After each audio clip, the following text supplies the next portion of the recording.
Hi, Assalamualaikum warahmatullahi wabarakatuh. So I am Adriana and I'll be representing the first part for my group. So we are from group 8 and today we will present our topic which is centrifugal pump with full magnetic levitation, also known as the Aerohat maglev LVAD. So this presentation focuses on how magnetic levitation technology can improve blood pump systems by reducing damage to blood cells and increasing patient safety. Hi, Assalamualaikum warahmatullahi wabarakatuh. Okay, so first, let us understand the problem. Patients with end-stage heart failure often require a left ventricular assist device or LVAD to help pump blood throughout the body. However, conventional LVADs use mechanical bearings. These mechanical parts create friction and high shear stress, which can damage red blood cells and increase the risk of blood clot formation. These may lead to complications such as stroke, device failure, and reduced patient safety. So, to solve this issue, the Aerohat MagLab LVAD introduces full magnetic levitation technology. The impeller floats without physical contact, which reduces the friction, minimizes the wear, and improves the blood compatibility. The main objective of this design is to create a safer, more. Okay, so first, let us understand the problem. Patients with end-stage heart failure often. Okay, so for this slide, it explains the internal engineering of Aerohat maglev LVAD. So first is the full magnetic levitation system. The titanium impeller is suspended magnetically, meaning there is no physical contact between the moving parts. These help to eliminate friction and mechanical wear. Second, the Hall effect sensors are used for real-time sensor calibration. These sensors continuously monitor the rotor position to maintain the stable levitation. Third, the design minimizes the shear stress. The pump uses wide flow gaps and backward curves blades to allow smoother blood flow and reduce damage to blood cells. And lastly, the design improves hemocompatibility since there is less contact and less friction. The risk of clotting and blood cell destruction is significantly reduced. Assalamualaikum warahmatullahi wabarakatuh. My name is Alia Fizidin Awan. I will present about why this design exists. This slide explains why the Arrowhead MATLAB LVAD was developed. Current LVAD system rely on the mechanical bearing. Over the time, these bearing create friction and turbine inside the pump. As a result, blood cells can become damaged, causing hemolysis while blood clot may form leading to thrombosis. These complications are very dangerous because they can cause stroke, device malfunction, or even patient deaths. Therefore, the Arrowhead design used mechanical levitation to remove physical contact inside the pump and improve overall patient safety. Next is for engineering trade-off. Although the error MATLAB LVAD has many advantages, there are also several engineering trade-offs. The advances including lower shear stress, reduced hemolysis, lower thrombosis risk, no mechanical wear, and better long-term durability. However, to achieve full magnetic levitation requires a very complex system. The device must become larger in size and consume higher power because electromagnet and sensor must operate continually. In addition, the control system is more complicated and require constant sensor feedback to maintain the stable levitation. Manufacturing costs are also higher due to the precision engineering requirement. So, the design sacrifice compactness is simply in order to achieve better blood compatibility and reliability. And next for me is re-evaluation for prediction application. This slide Compare adult LVAD design with predation VAD design. The adult LVAD use a centrifugal pump with a pneumatic levitation.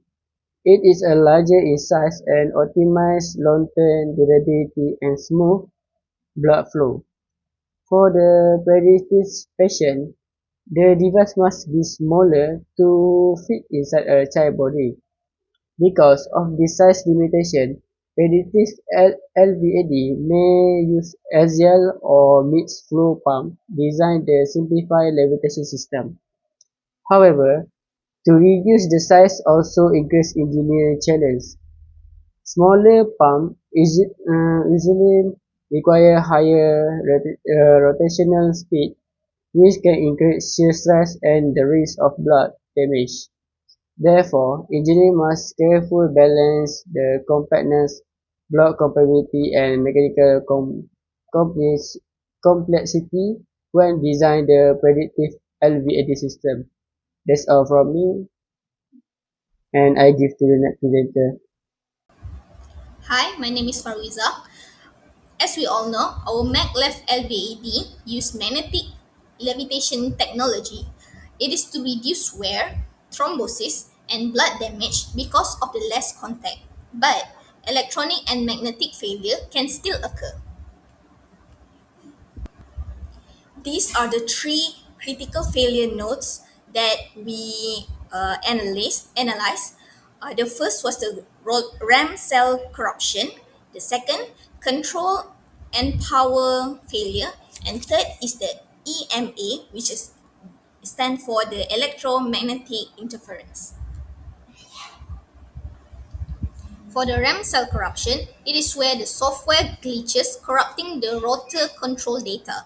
It caused the maglev to become unstable, hence making the rotor contact with the pump housing, causing a complete stoppage. What we can do is that we can monitor warning alarms or prepare a VAECMO support. Also, we can replace the pump and we can also use backup controller.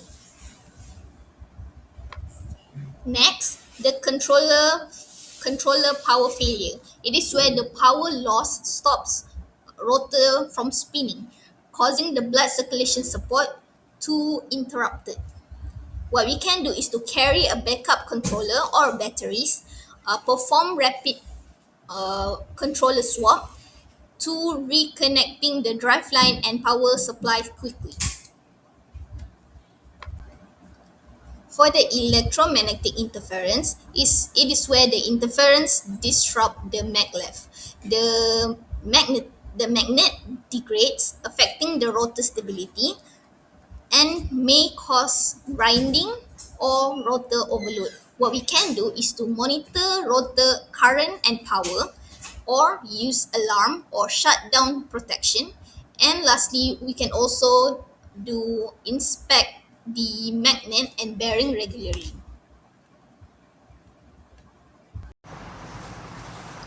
Next, I will explain the proposed adaptive control system for the AeroHeart LVAD.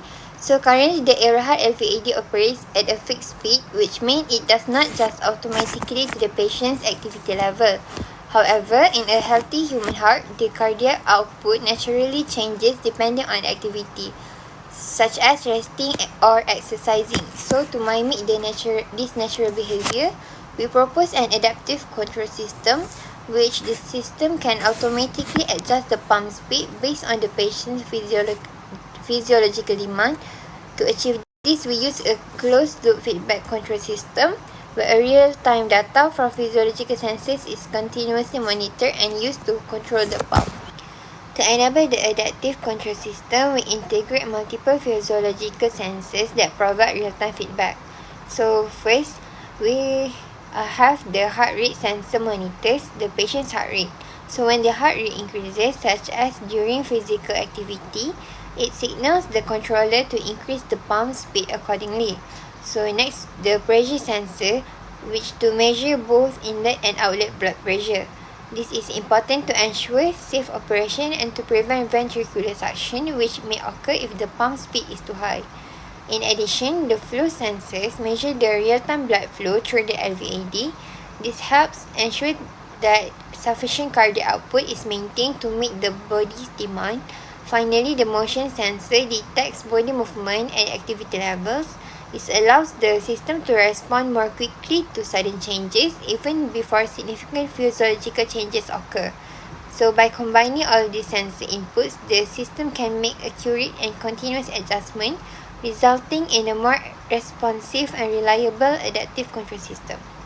This adaptive control approach provides several important advantages. First, it mimics the natural response of the human heart, making the system more physiological. Second, it can automatically adjust blood flow during both rest and exercise, which improving overall performance. It also helps to reduce the risk of ventricular suction, which enhance patient safety. In addition, it minimizes blood cell damage since the pump operates more optimally. Overall, this leads to a better patient safety and improved quality of life. Finally, it enhanced the overall efficiency of the Aero Heart Maglev LVAD system. Assalamualaikum warahmatullahi wabarakatuh. My name is Nuriana binti Abdul Rahman and my metric number is 2211151542. For my part, I will explain about the verification versus the validations. Okay, verification is to check whether the device meets engineering specification and design requirement. This focus on technical performance according to the design plan. Okay, for the verification, first we use computational fluid dynamics CFD. So CFD use computer simulation to analyze blood flow inside the LVAD for the purpose of to detect turbulence, identify regions with stagnant blood flow, and to reduce clot formation risk. Second is the mock circulatory loop, MCL. A mock circulatory loop is a physical system that mimics the human cardiovascular system. Third is the in vitro bovine blood testing. In vitro means testing outside the body. Real bovine blood is circulated through the device. The purpose is to evaluate blood compatibility. And lastly is the engineering performance test. It is a test whether the device is physically performs as a design. Next, validation. Validation confirms that the device fulfills clinical needs and patient requirement. It focuses on real-world usefulness and safety. This will actually help the patients? Okay, so for validation, first we use a large animal studies, such as sheep, cows, and pigs are commonly used. Why? Because their cardiovascular systems are closer to humans. Okay, this is the purpose to evaluate implantation feasibility, surgical procedures, long-term performance, and biological response. Okay, next is the physiological performance in vivo. In vivo means inside a living organism. It is to measure blood pressure, heart rate, and oxygen delivery. And the purpose is to determine whether the LVAD supports circulation properly. Okay, third one is the organ perfusion studies. Perfusion meaning blood supply reaching organs, like a critical organ such as like kidneys, livers, or lungs.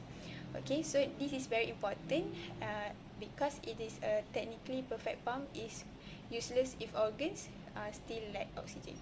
And then lastly is the human factors validation. It tests interaction between users and the device. For example, users such as like surgeons, patients, caregivers. An example of users is can users understand the alarms, operate controls, or replace batteries? So human error can become a safety risk. Even a technical excellent device can fault if users cannot operate it correctly. That's all for me. Thank you.